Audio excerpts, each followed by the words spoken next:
Hi, my name is Nikki. I am going to be presenting today on heredity, and that is going to be through the Exploring Genetic Traits as a STEM curriculum at the elementary level. Little background, I teach in an K through 12 outplacement program, and I currently have fifth graders. I also sometimes have a couple sixth graders trickle down to me as well. So it's really meant for upper elementary, middle school curriculum. A little introduction, heredity, as most of you know, is the passing of genetic information from one generation to another, also known as from parent to child.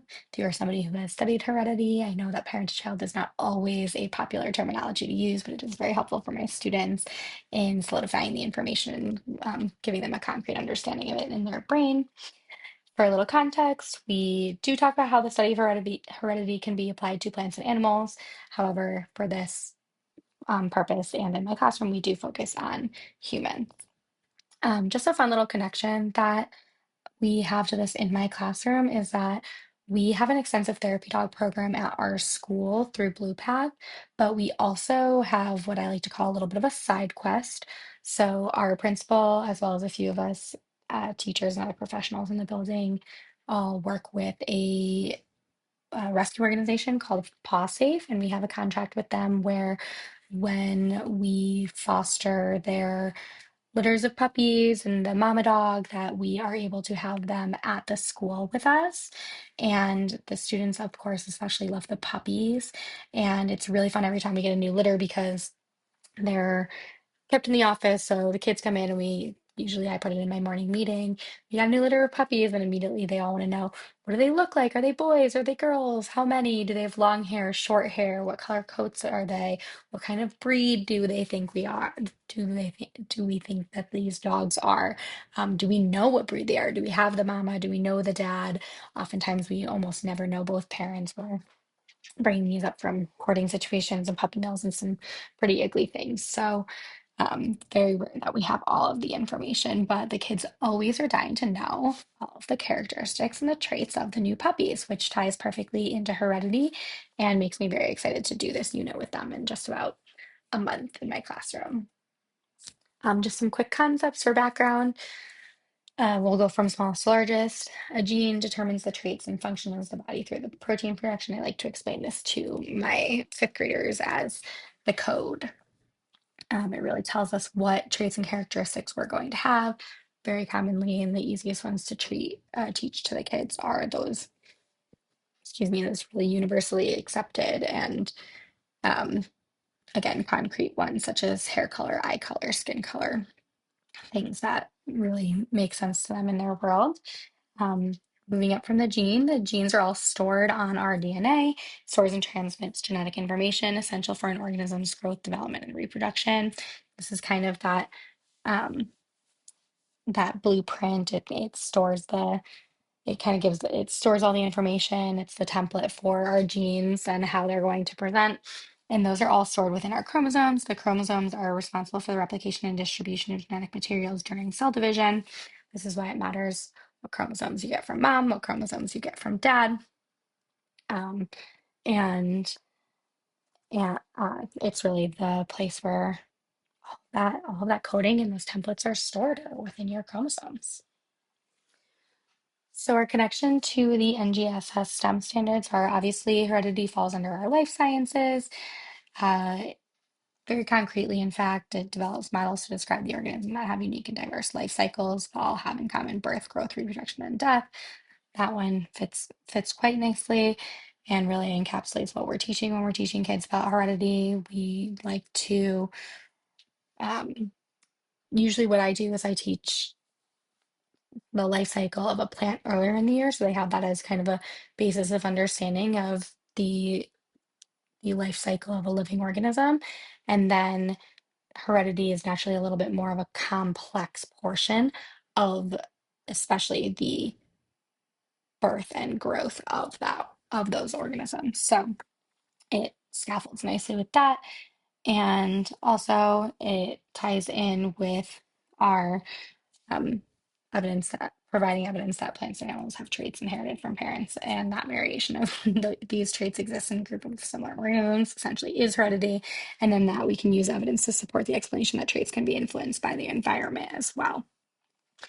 I will go a little bit less into environmental. We'll focus more on inherited traits in this, but when I teach the lesson itself, I absolutely will include traits and characteristics that are influenced by the environment and not just inherited genetically.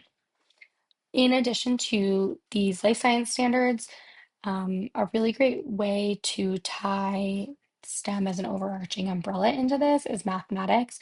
My fifth graders are learning a lot this year about probability and fractions and percentages and how the alleles come together and how mom and dad's DNA combine and what probability you are going to have to end up with a specific trait is a really nice way to tie into that mathematics into the inherently scientific study of heredity so that we make sure that we're crossing over, we're intertwining both of those disciplines.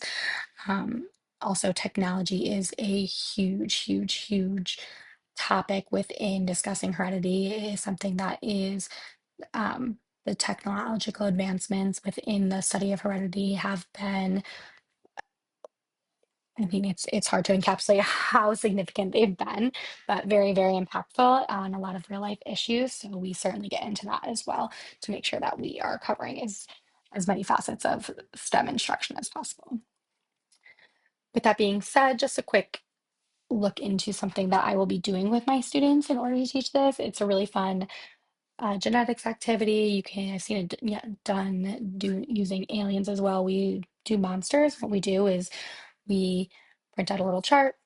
Everybody is given different traits that their monster could possibly inherit, and we use capital letters to signify the dominant trait, small letters to signify the recessive trait, and then the kids are given coins, tails for the dominant, or sorry, heads for the dominant, tails for the recessive, and they're asked to flip it, and then they see um, phenotype their monster will, what their genotype and phenotype of their monster will be dependent on the coin flip. And then we actually construct those monsters and display them on a board so that then we can really talk about how, even though everybody maybe necessarily had the same ingredients or possibilities, they didn't end up having the same results. And that's how, you inherit everything, all of your DNA from your mom and dad, with some exceptions. But mostly you inherit there are spontaneous genetic mutations, but I digress. I won't be going into that immediately with my fifth graders. So you inherit these things from mom and dad, and so do your siblings, and yet you're all slightly different. So um, you have similarities, you have differences, and it's really cool to compare and contrast after they're done with this, what everybody's monsters ended up looking like. Something to be mindful of is that genetics can be a sensitive topic for several reasons, especially when you have children who are maybe not in touch with one or both of their birth parents. They may be adopted. There may have been, a separation or a myriad of factors that can impact what our family dynamics look like, right? It's very, a long time ago, you would have all of the focus would have been on nuclear families. We live in a society today which is much more progressive and aware that that's not what a lot of households look like. Um, some couples, depending on their ability to reproduce, may have sought fertility treatments. And, we need to be mindful of that because it can bring up sensitive topics for some children, especially for the kids who may not have all of these answers or may not know the people. So that's why it's really nice to use monsters and aliens, but it doesn't mean that, especially, children that are old enough to be learning about heredity are able to oftentimes connect those dots and it may bring up questions. And it's really important as the educator to be prepared to navigate those sensitive topics with, the proper care. So, but that's a fun activity. I'm looking forward to doing that with my fifth graders. Now moving a little bit towards the more broader look at heredity as a scientific or as a STEM topic and away from the classroom specifically, although we certainly will talk about this in the classroom as well. But the Human Genome Project is truly one of the greatest feats within the modern scientific and within the medical community. in in modern history, if not, arguably ever. It was launched in October 1990 and completed in April 2003, so 13 years. And the Human Genome Project's signature accomplishment was generating the first sequence of the human genome, provided fundamental information about the human blueprint, which has since accelerated the study of human biology and improved the practice of medicine. So, in addition to its really practical impacts, it also is really cool as just an a study itself because it's really special because its purpose was to really explore something that was of interest, but that was really unknown. Is exploring this part of biology that really we just didn't know enough about, and we knew that it was important to find out more. But that was in such contrast to what we're used to seeing in scientific studies, where they're driven by, first formulating like a theory or hypothesis, searching for a specific answer to a specific question or a specific inquiry. This was really more of a discovery study, right? I go out there and find out more information about something that we just don't have enough information on. So that and the completion of the study itself, I like to say is like essentially the biggest STEM group project ever because it really required the top professionals and experts from so many different fields and from all over the world to come together to be able to accurately, effectively, and efficiently complete this. And so, you had um, the experts in biology and medicine and engineering and computer science and mathematics that came together to develop the technology to sequence the DNA, collect the DNA, sequence the DNA, organize the data, interpret the data, store the data. It really took so many brilliant minds coming together just on the shared common interest of curiosity and knowing that knowledge is power. And it's pretty amazing that it was able to be completed.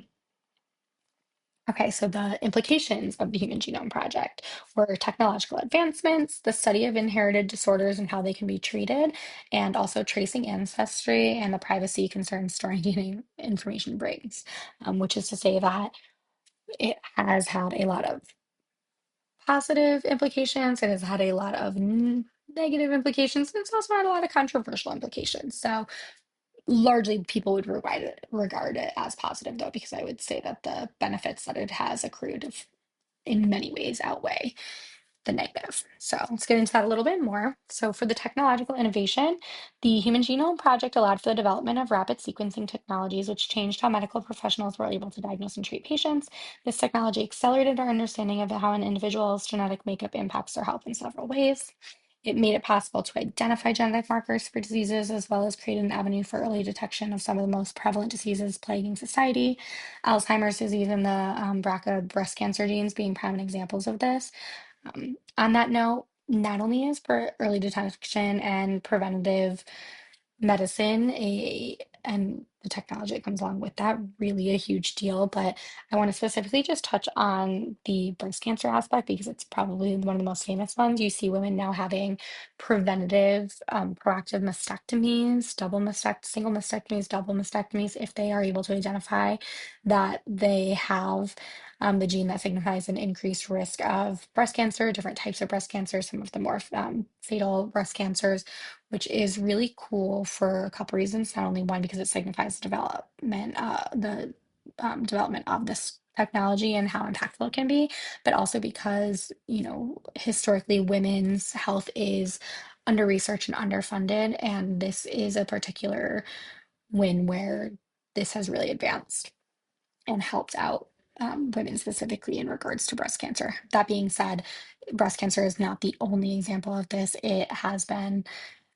used across many, many, many, many cancers, Alzheimer's disease, neurologic disorders, lots of different applications for this, but is just breast cancer is the one that certainly comes to mind. And it has a unique benefit of positively impacting women in an area that historically they didn't see those same benefits. So it also was a stepping stone for knew I was going to butcher it when I said it the first time, pharmacogenomics, which is how genetic variations impact someone's response to drugs. So this is really, really something that's a very cool idea because there are so many facets, even within special education. I'm sure many of you have seen different students trialing medications, right?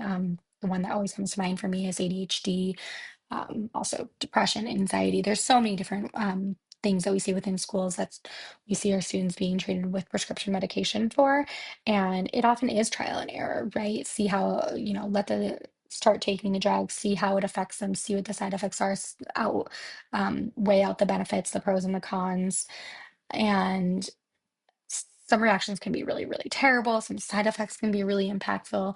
And not just within regards to those kind of medications, but all sorts of different types of medications. It's given us the technology to see, you know, see if people have certain genes and markers that indicate that they're going to maybe metabolize medicine faster. That's really important for giving people the right amount of anesthesia during surgery. See how people might react or react positively or negatively to a medication. It kind of streamlines that trial and error into a more targeted approach, which is really, really great and beneficial for the patients that are impacted by that.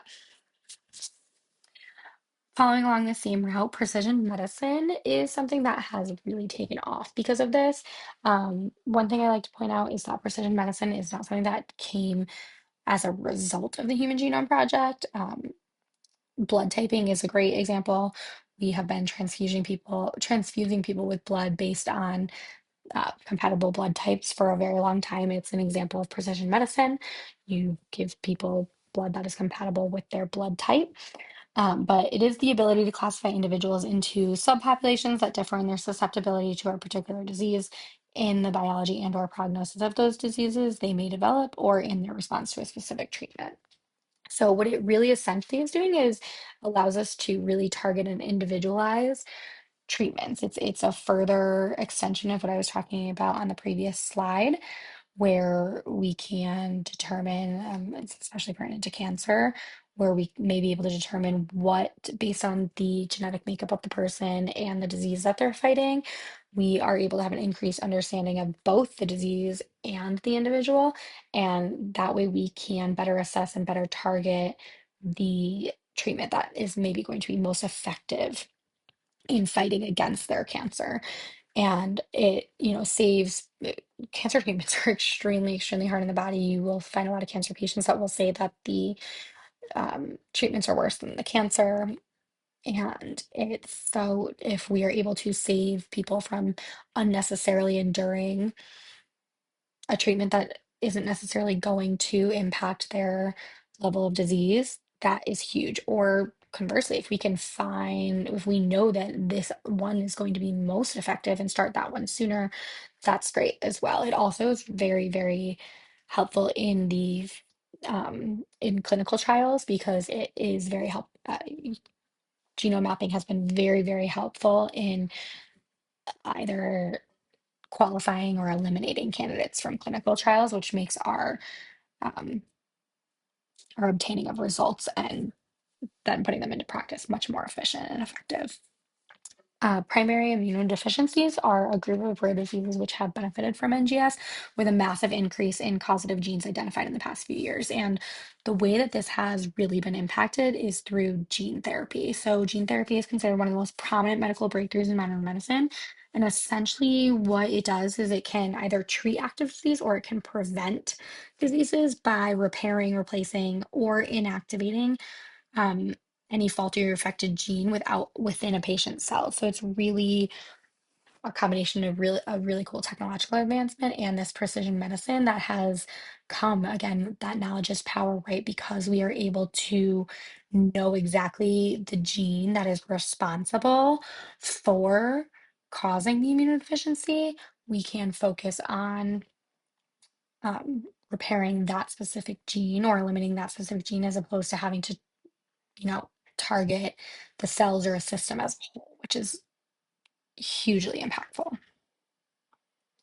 Um, on a little bit of a pivot in a different impact is the impact on ancestry. So, knowing our ancestry, knowing our history, knowing where we come from has been a natural curiosity in the human population for a very long time. We have always studied artifacts and photographs and relied on a lot of word of mouth, right? For a long time, grandma's perception of thing was your family history. It was passed down to you. It was taken at face value. You had to rely on people's firsthand accounts. And while we obviously still do that, and all of those other modes for determining our history and giving us a full scope of history are still extremely important. I mean, I certainly don't want any paleontologists being upset listening to this, and certainly not meaning to discredit your work. Um, but uh, having the ability to definitively trace people's ancestry is something that is not only historically significant, but also individually significant as well. I'm sure that all of us are familiar with the Ancestry DNA or 23andMe kits. I think it was probably 4 or 5 years ago at my in-laws' Christmas Eve party that it was, somebody wrapped one up as a white elephant gift. And so the fact that the general public has access to that now and anybody can go and test their DNA and then, of free will enter themselves into a database to see if there are familial connections out there that they have missed or find out more about the history of where they come from. Um, find out if they have answer any questions, if they have any questions on their ethnicity is pretty significant and impactful for people. And, both negatively and positively, right? Because there also is the fact that one individual might want to do it. For example, I may want to go, I may have a question, I didn't know for example, my biological grandfather. I may want to go find out more about my biological grandfather. That doesn't mean that maybe my brother wants to know or my dad wants to know, and it may run into something where I then find out about more family that I have that I have opted into, but those around me haven't. And this is exacerbated by social media because, say I end up finding out that I have, an uncle out there, and I reach out and I talk to that uncle, but then that uncle on social media sees that this person is my dad. And so he may reach out to my dad seeking a relationship with his brother, but my dad never entered into this agreement.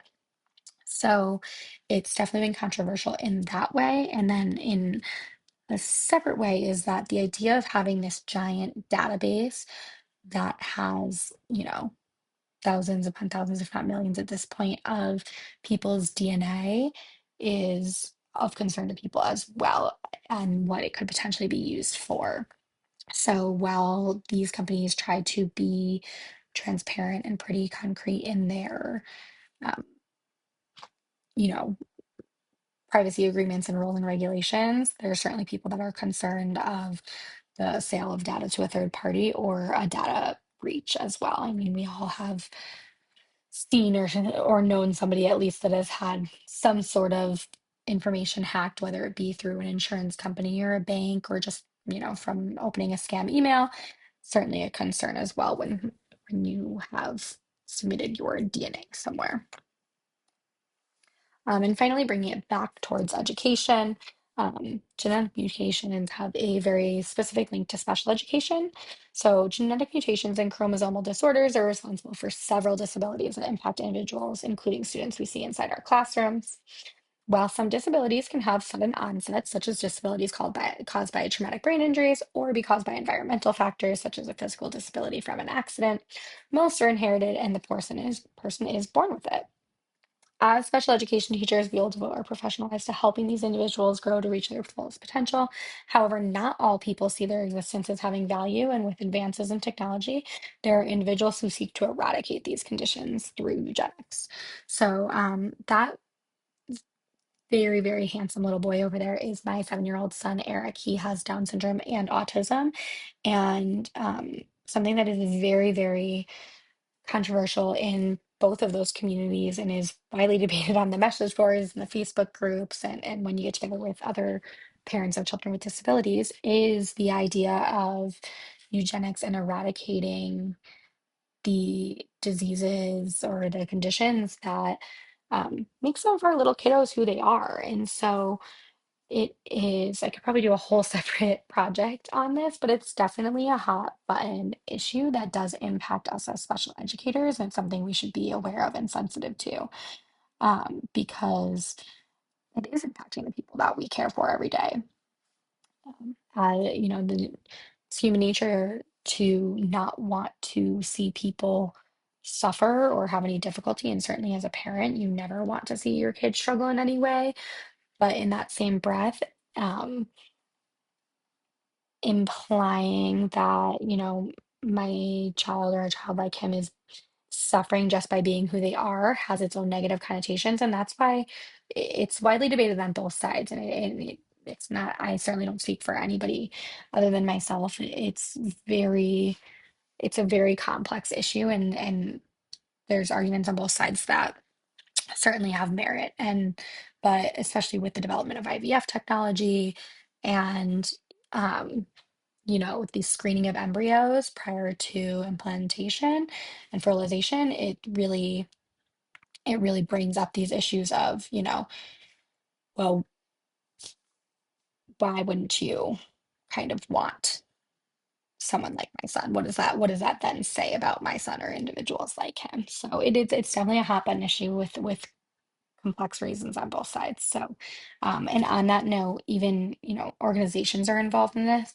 Autism Speaks is a very famous advocacy group that has received a lot of backlash for collaborating on the Autism Genome Project, which essentially wants 300 families, DNA from 300 families to be sequenced to see if there's any um, correlative correlative markers that indicate autism. And then a lot of the controversy comes in with, okay, well, what is your point in wanting to find that? Do you want to eradicate it? Do you want to treat some of the symptoms? Do you want to find a way to better treat some of the symptoms? But is treating those symptoms, what kind of symptoms are you looking to eradicate? Are you looking to change who these individuals are? Or are you trying to, make certain small facets easier for them? Again, a very loaded topic, but something that I think as educators, it never hurts to know what is on the minds of our our students and their families. So certainly something that has merit within our field. So finally, just to bring it all back full circle, something that really stuck out to me while completing the research for this project and putting together my presentation was from our reading in our course text in chapter 5 that highlights how important teacher education and professional development is. I find that in the field of STEM, it's extremely important as um, a lot of topics within STEM can be so specialized. And even if you're familiar with them, like I personally have taken several biology and anatomy courses. Then I gave birth to a son with Down syndrome who was then diagnosed with autism. And so I have, having trisomy 21, I have been thrust right back into the field of genetics and genes since his birth. And yet, still, when I was completing this, I'm amazed at how much more technology is advanced, how much more information is out there now, how far things have come, how many studies have been completed, and just how much information is really out there, and how little I knew in comparison. So it's just a really good reminder that even on subject matter that we feel like we're familiar with or we feel confident in, we need to be on top of continually learning in order to be the most effective teachers to our students and make sure that we have a true understanding of the material and subject matter as it stands today. And it's not only up to us as individuals to stay motivated and seek out that further education, but it requires the support of our administrations to, you know, um, pursue professional development opportunities or build in professional development opportunities for us or provide incentives for us to go and seek that out either during school hours or on our own time or in some way shape or form because um, science, technology, engineering, math, they are developing more rapidly than ever and they are building and building in complexity and it's just something that we need to make sure that as educators, we are moving with the times so that we can best prepare our students for the world that we're sending them into. And that requires having an understanding of the world itself. So that is my reflection after studying up on heredity, and I hope it provided you with not only a little bit of insight on the topic itself, but gave you a little food for thought for how heredity may impact you or your students, or how it could possibly be tied into your own classrooms. So I hope you all have a wonderful rest of your week and hopefully no more snow. Bye.